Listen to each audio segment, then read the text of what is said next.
Ya, selamat siang teman-teman, salam sejahtera bagi kita semua. Saya sudah membaca tugas yang teman-teman kerjakan beberapa minggu lalu sebelum liburan. Saya minta teman-teman untuk melihat website yang ada di universitas kita di Sanata Dharma. Kemudian saya minta teman-teman untuk memilih website mana yang menurut teman-teman menarik dan alasannya. Bisa menggunakan alasan secara pengalaman pribadi, lalu bisa juga dengan beberapa teori yang sudah kita pelajari. Namun yang lebih penting dalam pembelajaran seni seperti desain, estetika dan yang lain-lain, teman-teman sebenarnya harus bisa memadukan pengetahuan yang ada di sekitar kita gitu ya. Jadi memang tidak ada baku-bakuan gitu dalam sini, tapi memang bisa dipelajari, bisa kita telisik lebih jauh. Nah, dari hasil pekerjaan teman-teman, saya bisa mengurutkan beberapa prodi atau badan atau bagian dari universitas yang punya website yang menurut teman-teman menarik. Pertama, ada website milik Sasindo. Website maksudnya header website ya. Kemudian kampus Ministry, Fakultas Ekonomi, Prodi Akuntansi. Ini sains dan teknologi, maksudnya fakultas ya maksudnya. Kemudian pendidikan matematika dan PPI. Nah, menarik, setelah saya lihat sebagai sebuah voting, header website Prodi Sasindo dan PPI itu dipilih oleh 3 mahasiswa. Ini dari 11 mahasiswa yang sudah mengumpulkan tugas ya. Kemudian pendidikan matematika 2, lalu kampus Ministry, Fakultas Ekonomi dan Fakultas Sains dan Teknologi masing-masing dipilih oleh seorang mahasiswa satu-satu ya. Jadi yang juara topnya adalah Sasindo dan PPI ya. Ini semua adalah website milik universitas ya. Misalnya kalau Sasindo selain kampus Ministry, dia merupakan sebuah program studi atau fakultas ya. Biasanya ada beberapa pertimbangan bagaimana mendesain sebuah website header. Oke, saya akan merekam perkuliahan ini karena nanti pada pukul 2 dan mungkin sampai pukul 4 saya diminta oleh panitia Dies Natalis untuk melihat gladi bersih Dies Natalis Fakultas Sastra Puncak ya, di Gunjono nanti. Dan nanti ke pukul 3 kita berkuliah. Oleh sebab saya rekam sebagai bahan pembelajaran, nanti teman-teman dengarkan, teman-teman tonton sebagai pengganti kuliah, seperti itu ya. Semoga dapat dipahami. Saya merekam ini menggunakan OBS. Saya kecilkan dulu gambar saya letakkan di pojok. Kemudian kita masuk dalam pembahasan kita. Nah, ini website header milik program studi sastra Indonesia. Ya, kenapa saya memberikan contoh di sastra Indonesia? Karena beberapa latar belakang kenapa website header ini dipilih, saya sedikit banyak tahu gitu ya. Pak Sony menceritakan pada saya. Jadi yang memilih website header seperti ini adalah Pak Sony ya. Nah, dari banyak situs yang pernah kita akses ya, mungkin ada beberapa situs yang masuk dalam favorit ya sebagai mahasiswa. Mungkin situs prodi atau situs program studi kita, kemudian e-learning kita ya, belajar.usd.ac.id. ini mungkin teman-teman sering melihatnya, mengaksesnya mungkin setiap pagi ya. Kemudian mungkin e-commerce ya, Shopee, ini saya contohkan Shopee ya di sini. Kemudian Tokopedia, saya contohkan di sini. Mungkin media sosial ya, mungkin TikTok. Nah, seperti ini. Atau Google, teman-teman yang ingin mencari sesuatu ya kan. Teman-teman mencari Google gitu ya. Kemudian Newtab. Nah, Newtab ini biasa kalau teman-teman setting di Google ya jadinya di Google. Baik. Setidaknya ada beberapa website itu yang kita buka mungkin hampir setiap hari ya, apalagi Google ini ya. Nah, mungkin setiap dari website ini punya keunikan masing-masing. Kita bahas satu persatu. Mungkin website milik sebuah program studi. Nah, teman-teman tahu program studi itu menyediakan pelayanan pendidikan. Dan biasanya di Indonesia ini pendidikan itu tidak independen ya. Seorang mahasiswa itu memilih program studinya kadang-kadang bukan karena pilihan pribadi ya, bisa saja dari orang tua, pertimbangan orang tua, bersama teman, pertimbangan bersama guru, seperti itu. Ya mungkin di luar negeri juga, tapi saya bercerita sini sebagai pengalaman pribadi bagaimana peliknya, sulitnya memilih program studi ya kan. Kalau kadang-kadang orang tua nggak setuju, juga kadang-kadang kita tidak jadi memilih program studi itu, atau kita memilih program studi yang ditentukan oleh orang tua kita. Oleh sebab itu kadang di sebuah website milik program studi, milik lembaga pembelajaran itu, dia juga welcome untuk orang yang lebih dewasa dari kita, orang tua gitu ya. Dia menyediakan informasi yang bisa dibaca oleh orang tua. Kenapa menguliahkan anaknya atau berkuliah di sastra Indonesia misalnya ini ya. Di sini ada fitur yang seperti itu. Kemudian kesan lulusan, berita, kolom, dan karya. Nah, ini sangat terlihat bahwa Prodi Sastra Indonesia sebenarnya mencoba merangkul audiens atau pemirsa websitenya itu dari kalangan orang tua dan calon mahasiswa, bahkan mahasiswa atribut ya. Jadi di website Header pun sudah terlihat gitu ya, sudah terlihat bagaimana program studi itu. Kita coba lihat di PBI Sanata Dharma, karena teman-teman banyak yang memilih ini juga ya sebagai website yang untuk teman-teman paling menarik gitu ya. Kita lihat. Nah, kita lihat kecenderungannya. Iya, seperti ini. Sama ya. Ini biasanya mungkin dihadirkan juga oleh untuk orang tua ya. Welcome to PBI, Building Better Features, akreditasinya gitu ya, tempat di mana bisa dihubungi, about PBI-nya, apa yang akan dipelajari, seperti itu ya. Kesan lulusan, update news, seperti itu. Ini berusaha menghadirkan semua informasi dalam satu frame ini, menggambarkan bagaimana program studi itu berjalan, ada alumni, fasilitas, ini untuk fitur-fiturnya dalam layanan-layanan yang dia sediakan. Sama seperti tadi yang ada di Sastra Indonesia, hampir sama karena ini masih dalam satu universitas, hanya tujuannya berbeda, begitu ya. Kemudian website header yang lain, misal untuk sebuah keikutsertaan dalam belajar seperti LMS ya, Learning Management System, teman-teman pasti sudah familiar ya dengan tampilan seperti ini, milik kita, milik Sanata Dharma sendiri ya. Biasanya juga di tempat lain juga hampir sama. Biasanya di belakang ini ada banner mungkin informasi dan hal-hal yang penting. Kemudian mengakses ke platform tersebut, bisa nama, pengguna, dan kata sandi, bagaimana kalau lupa. Kemudian ada di atas ada tutorial bagi mungkin orang yang belum pernah mengakses website ini gitu ya. Kemudian kalau begitu masuk, misalnya saya masuk ya ke akun milik saya pribadi, itu terlihat disinilah menunya disediakan di kiri supaya tidak menghalangi apa yang saya akan akses di pembelajaran. Kebetulan role saya sebagai guru, maka di sini ada mata kuliah yang saya ampu, seperti itu ya. Sangat berbeda ya. Kalau tadi di website Prodi itu informasi untuk kalangan umum, untuk kalangan baik orang tua maupun mahasiswa. Begitu sudah masuk belajar ya kan, masuk berkuliah gitu ya, tentu saja beda.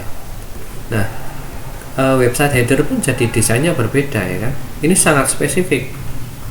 Mungkin orang umum hanya bisa mengetahui ini saja ya kan, tapi untuk mengakses semua menu yang ada di kanan kiri tadi ya kita harus masuk. Sedangkan ini tidak ya, langsung aja di sini semuanya ada gitu ya. semuanya ada di sini di sini. Kemudian kita bergeser ke Shopee ya, di sebelah e-commerce ya. Biasanya kalau buka pertama di sini langsung biasanya ada kupon atau apa. Nah di sini kita disediakan banyak ya kan. Biasanya kalau orang belanja tuh ya langsung cari apa ya toh. Kemudian lebih rendah lagi di dalam, beda ya. Ini tadi yang paling kecil, kemudian akses ke besar.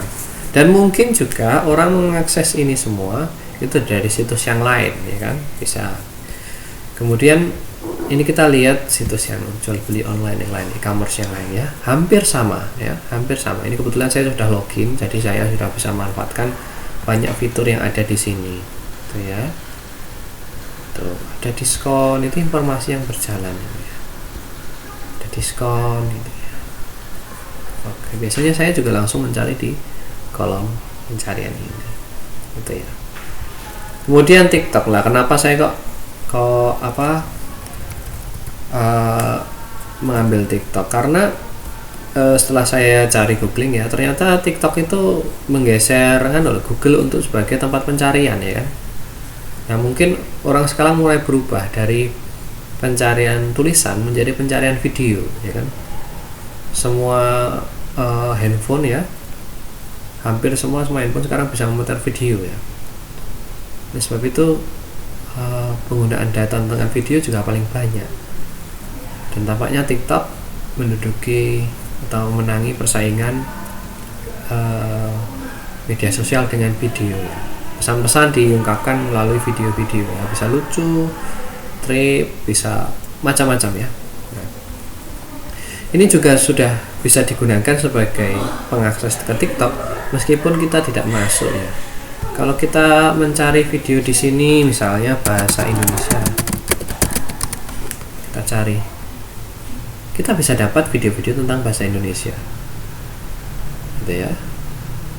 Berarti bisa digunakan tanpa harus masuk, dan nggak apa-apa. Memang ini adalah salah satu strategi orang supaya mudah mengakses TikTok ya kan. Nah ini dia menggabungkan antara, kalau teman-teman masih ingat YouTube ya,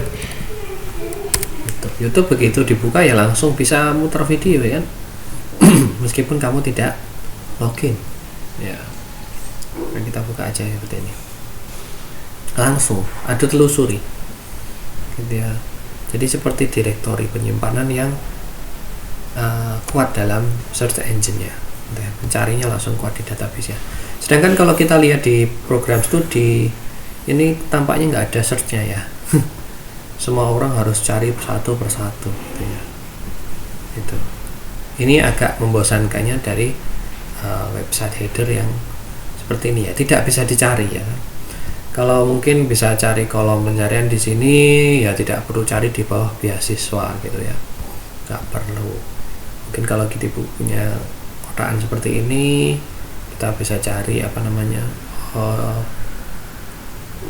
biasanya kalau teman-teman awal tahun itu nyari kalender akademik gitu, di sini bisa dicari di sini begitu. Jadi beda ya, kita cari ini harus masuk dulu gitu ya. Kalau di tempat-tempat media sosial beda, dan header websitenya pasti berbeda untuk dengan kepentingan yang berbeda tadi. Nah bagi saya, teman-teman nanti sebagai generasi yang lebih muda, yang lebih inovatif gitu ya, atau Anda sedang bergerak menuju ke sana, generasi kita bergerak menuju ke sana, saya lihat orang yang bisa menang dalam persaingan seperti website-website ini juga meniru dan berani berinovasi yang beda dengan yang lain. Mungkin bisa meniru dari yang sudah sukses, misalnya YouTube ini ada duluan ya, ada lebih dulu daripada TikTok ya. Ini sudah dari saya kenal internet ya, tahun 2000 berapa ya, saya kenal internet 2006 2007 ya. YouTube itu sudah oke ya. Saya udah SMA itu udah nontonnya YouTube aja gitu. Meskipun ada tempat streaming video yang lain ya, video selain YouTube saya lupa, tapi YouTube ini sangat populer ya. Nah, ini hampir sama kan ya. Di sini ada video-video yang sudah mungkin pernah saya tonton gitu ya, disarankan lagi untuk ditonton. Kemudian di TikTok ini ya, langsung kita bisa lihat video-video terkait dengan bahasa Indonesia misalnya. Dan mungkin ya karena kontributornya banyak ya, TikTok itu mungkin kalau kita cari bahasa Indonesia ini keluarnya banyak ya, dan mungkin bagus-bagus ya. Tapi kalau kita cari bahasa Indonesia di YouTube misalnya,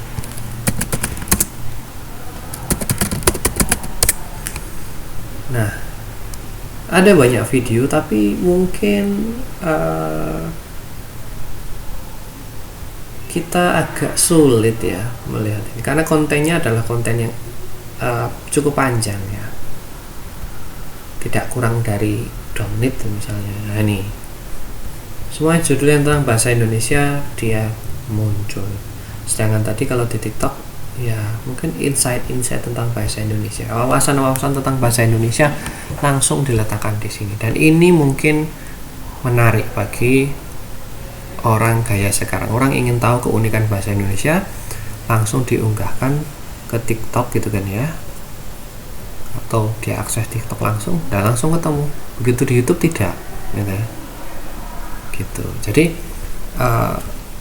karakteristik website header ini dipengaruhi oleh siapa yang akan mencari informasi tentang itu ya. Nah, semua video-video, semua data-data ini orang kadang mencarinya lewat Google.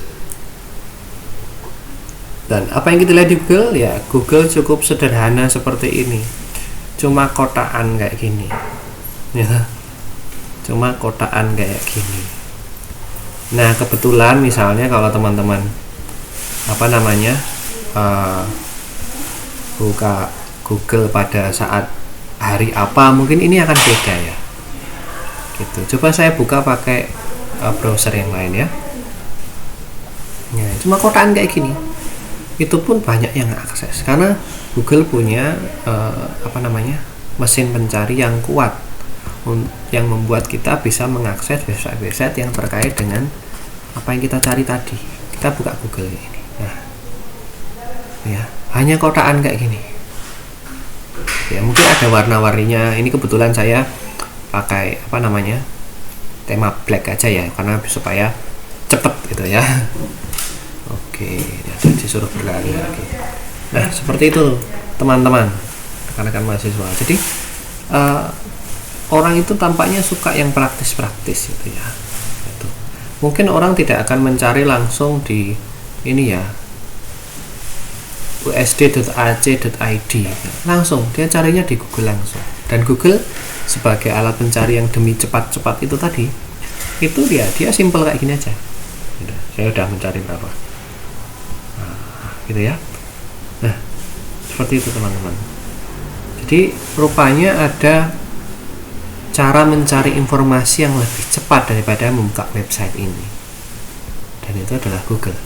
Nah Google itu bisa membuat pekerjaan lebih ringan ya kan. Kita nggak perlu utak-utik sini ya untuk mencari misalnya kalender akademik gitu. Mungkin dari Google bisa ya. Nah ini kalender akademik Universitas Sanata Dharma, itu muncul langsung.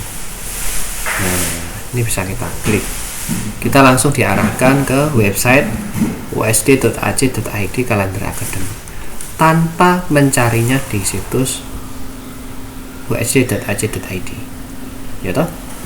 Nah seperti itu. Oleh sebab itu kita tidak perlu meletakkan semua informasi di header ya kan, nggak perlu taruh di sini semuanya ya kan. Misal di sini ada apa-apa, mungkin tidak semua itu. Mungkin yang utama malah bukan itu. Kalau orang mencari ini ya, carinya malah gambaran kehidupan yang ada di kampus itu, gambaran kehidupan yang ada di sana yang mungkin tidak ada di media sosial itu ya. Jadi mungkin berpikirnya sekarang agak lebih kreatif gitu ya. Jadi kalau teman-teman lihat header yang cuma sederhana gitu ya, jangan terburu-buru menghakimi bahwa itu sederhana. Mungkin ada sistem di dalam mereka yang memang mereka rancang sesuai dengan sistem alam semesta ya, sistem kehidupan orang ya kan. Orang mencarinya lewat Google, ya udah kita buat caranya supaya kalau orang cari ke website kita, cari Google itu masuk ke website kita ya, bukan website kita duluan tapi Google-nya duluan, karena orang carinya lewat Google ya. Jadi sekarang cara berpikirnya seperti cara kerja alam semesta gitu ya. Yang orang mencarinya lewat Google, ya udah kita gimana caranya supaya nama kita kalau muncul pencarian Google itu paling atas gitu. Caranya seperti itu, bisa unik gitu, bisa spesifik gitu ya. Sasindo SD ya cuma kita itu. Jangan-jangan Sasindo, kalau ketika kita Sasindo itu kita yang muncul, coba Sasindo gitu ya.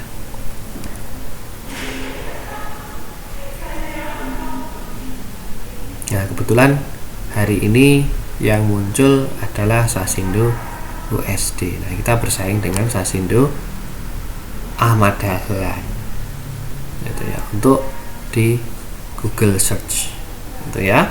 Jadi kalau orang akan mencari, misalnya saya sebagai orang tua gitu, kuliah di Sasindo gitu, keluar milik siapa coba? Jurusan pendidikan ada Fakultas Sastra Universitas Sanata Dharma, jurusan Sastra Indonesia, info kuliah prospek kerjanya, jurusan Sastra Indonesia mata kuliah dan peluang kerja. Nah yang ketemu adalah website Sasindo Sanata Dharma. Ini diperjuangkan teman-teman supaya nanti kalau misalnya teman-teman punya produk gitu ya, kue tart atau apa, buatlah produkmu itu kalau dicari di Google itu naik nomor 1 gitu. Entah namanya, nama yang mudah diingat, terus nah itu kemudian dibantu oleh, kalau sudah kayak gini dibantu oleh website header ya kan. Oh iya nih ada Sasindo Sanata Dharma, klik coba yuk, klik gitu kan ya, orang tua lihat ya, atau teman-teman yang masuk kita klik, oh kayak gini, oh suasananya perkuliahannya kayak gini, dekat gitu ya, alasannya sini, oh ditunjukkan alasannya, ada pelajaran, kemudian dilihat kesan lulusan, langsung di sini pada lihat ada daftar beasiswa hubungi kami, sudah kelihatan gitu ya. Jadi website header memang menangkap kesan pertama, tapi sebenarnya untuk sampai pada ini website header ini kadang-kadang orang lewat Google dulu gitu ya, googling dulu, coba di googling kan gitu kan, nggak ada coba lihat websitenya kan, nggak kan sekarang, coba di googling sekarang gitu, coba di search. Saya pun demikian, mungkin teman-teman seperti itu gitu ya. Saya cari Sasindo dulu waktu daftar kerja ya kayak gini, tulis Sasindo mana yang terkenal, oh Sasindo Sanata Dharma, lamar Sanata Dharma begitu ya itu. Nah itu curhat jadinya ya. Nah tapi itu teman-teman, jadi website header didesain memang berdasarkan audiens yang akan kita terima, tetapi pendesainan sebuah web dan website header itu juga ditentukan dari gaya audiens kita dalam mencari informasi itu ya. Oke, mungkin sekian dulu teman-teman pengantar dari saya ya, sebagai pengetahuan awal website header. Nanti teman-teman bisa lihat-lihat, bisa mempertimbangkan lagi bagaimana sebuah website header itu bekerja. Saya di sini sebagai orang yang mengamati saja ya, anggap aja sebagai senior yang ngomong ke ada yang katanya gitu, bukan ahli website header gitu ya, web development juga bukan. Saya melihat kecenderungan bagaimana sebuah website itu bekerja. Lagian ada juga yang mengaksesnya lewat aplikasi di smartphone, itu akan ditentukan lagi. Itu saja teman-teman. Jadi Sebelum kita mendesain sesuatu, merancang sesuatu, kita pastikan siapa yang menggunakan dan bagaimana itu digunakan agar tepat sasaran. Baik, itu saja dari saya. Terima kasih atas perhatiannya. Sampai bertemu di pertemuan kedua.